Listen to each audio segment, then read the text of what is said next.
So I think the bodybuilding is the only sport where you can do less and be the best. And what I mean by that is, if you look at the other sports, like for example basketball, football, or whatever, there are so many players that outworked the deficit they had. They didn't have much of a talent, and they just worked hard and became one of the best players of all time. For example, Kobe Bryant in basketball. I mean, he was living in the gym. I remember there are some interviews where he told, like, you go to the gym at 4 a.m., then you go get something to eat, then you go again at 9 a.m., then you go get something to eat, rest a little bit, then you go again at 12, and so on and so on. And he was talking about how many workouts he can do in a day.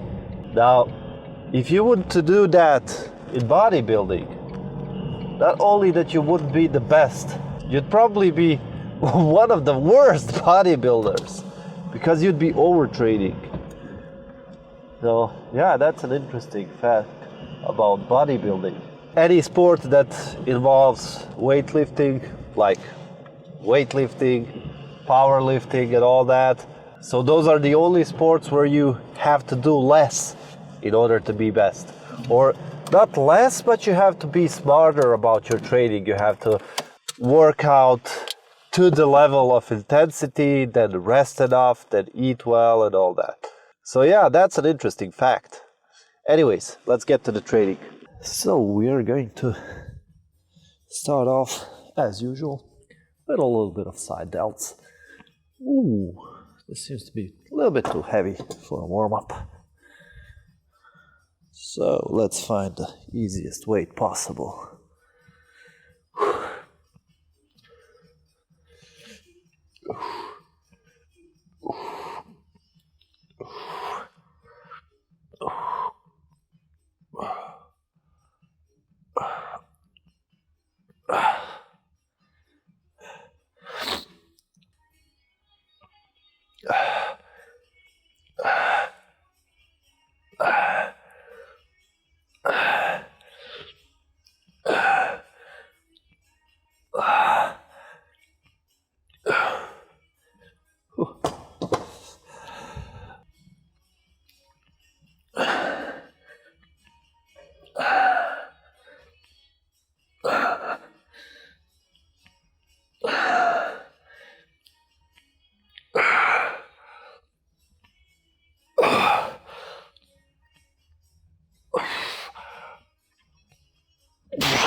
So I noticed a little bit of less activation in rear delts on this machine.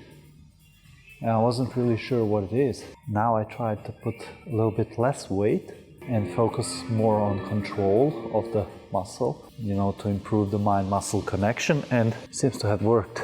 And that's what's nice about bodybuilding. You just have to adapt every time you train. You have to think about the training you do, and every time you have to make those small adjustments. Very important to stretch this as much as possible, like stretch your arms forward and that.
I'd suggest you hit the gym. Hitting the gym is not only beneficial for your health, but it also reduces the stress levels, burns a little bit of fat in the process, but that's not the main goal of the training. The main goal of the training is to strengthen your body so yeah, you really want to hit the gym. Now, bodybuilding is a sport where you compete and all that, where you gain weight, lose weight in very strange ways. That's not really good for your health. But like hitting a gym a couple of times a week, just to getting that exercise, is very beneficial and good for you.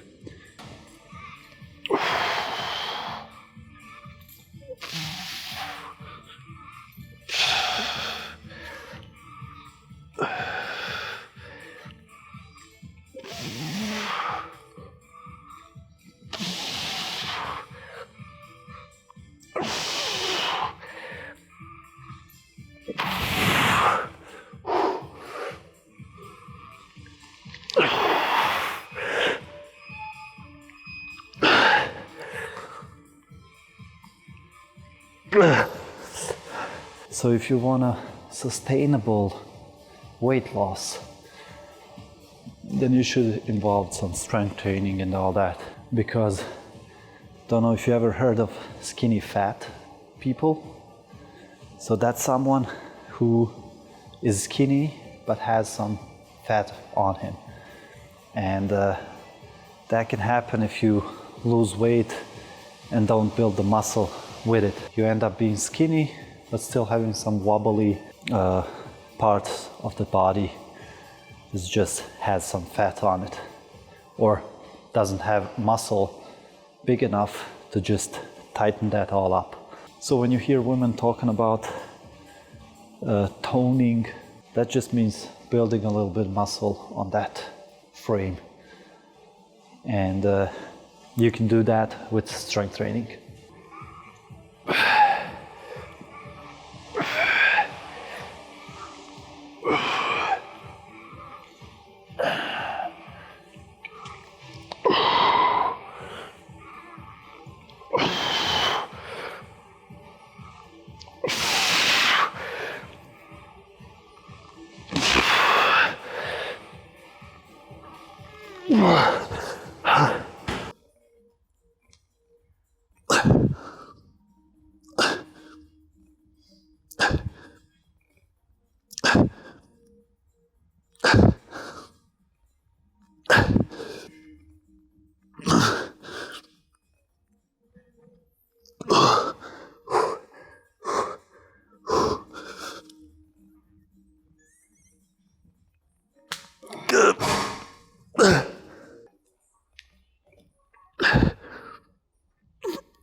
I really thought I had that last one, honestly.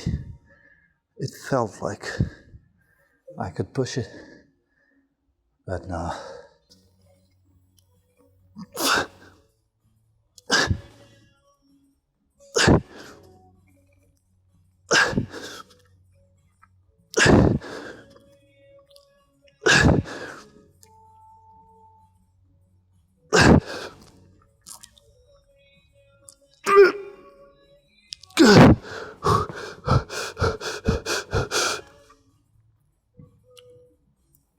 No way.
Come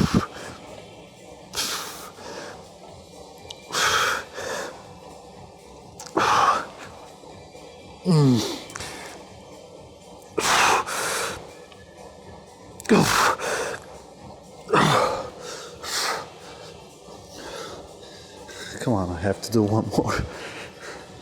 I have to do 10.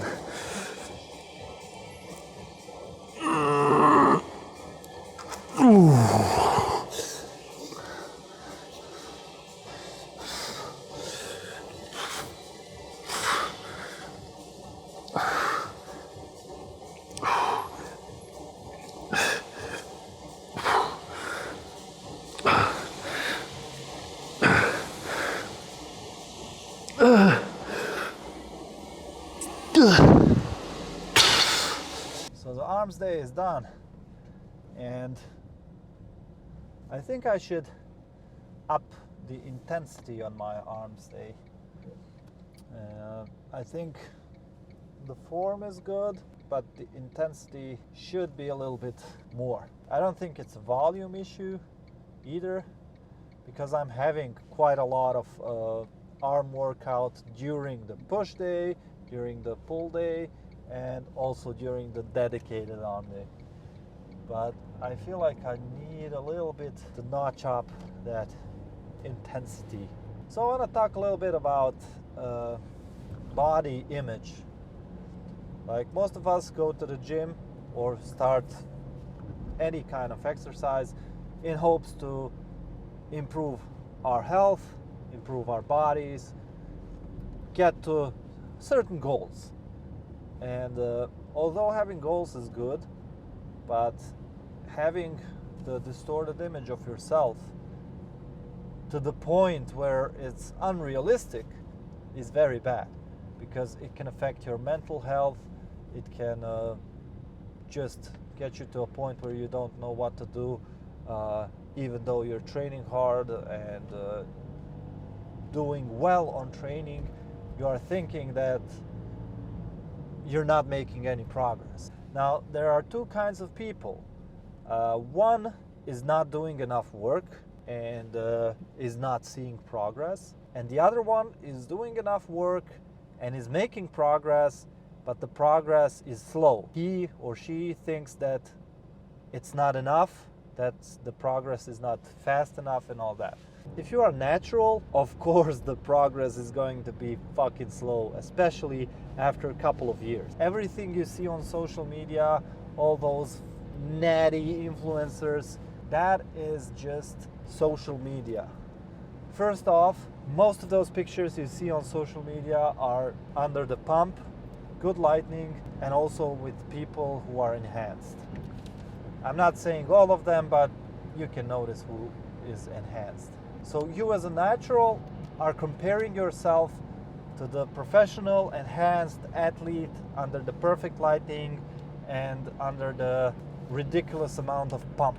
And of course you're gonna be disappointed with your progress, right? So the best thing you can do is track progress by comparing it to yourself. Now, there are a couple of ways you can do it. I think the best way is just taking pictures month after month, or once every 6 months or something like that. You take a progress picture, save it somewhere, then after some time take another progress picture, and so on and so on and so on, and you will see the progress from the first image to the middle one to the last one. And when you compare the last image you made to the first one, then you can see the small differences, the amount of muscle you gain, the thickness you gain, and all that. The best way is to compete with yourself. Another thing you can do is measure your strength. You can track progress, write down your lifts, how much, how many times, how many sets, and see if you are making progress in strength gaining. So if you're gaining strength, that means you're making progress. If the weight is just staying the same for a long time, then you might try increasing the weight and see where it goes. Before, I used to memorize my lifts and I would be like, last time I did this, I think I did it, and now I'll try the same weight, and yeah, okay. But the problem is, if you do it by memory, most of the time you'll forget how many times you lifted it, you'll forget how many sets you've done before that, because you don't remember the whole training and all that. You don't know the level of fatigue you had at the training. That's also the problem. So when you track your progress, you write out every workout you do, or you have a plan and stick to that plan, then you have measurable amount of weight you've lifted at the certain point of time. You see, that's the problem with memory. Like literally 20 minutes after my workout, I already forgot what have I done first, second, and third, and let alone how many sets, how many reps, and all that. So we've done those exercises. Next time when you come to the arm day, you will know that you did with 15 kilos lateral raises that much, and that is your starting point. There's no need to start with lower weight. Maybe for warm-up, yes, but for workout, you know what your workout weight is. Now your next goal is to do more than the last time. So if you did 10 reps, do 11 at least, do 12 on the first set. On the second, do 11. On the third, do 8, 9, whatever. And then you will compare that to what you lifted last time. And that's how you see the progress happening, even though you don't visually see it. So I hope that's going to help you a little bit to get your mindset right and to be consistent in your training. I know it's hard to see the progress that's not visible. That's just delayed gratification. And you have to just accept that. There's no other solution. Anyways, I'll see you tomorrow on rest day. Oh, tomorrow is a rest day. Nice. Well, see you then.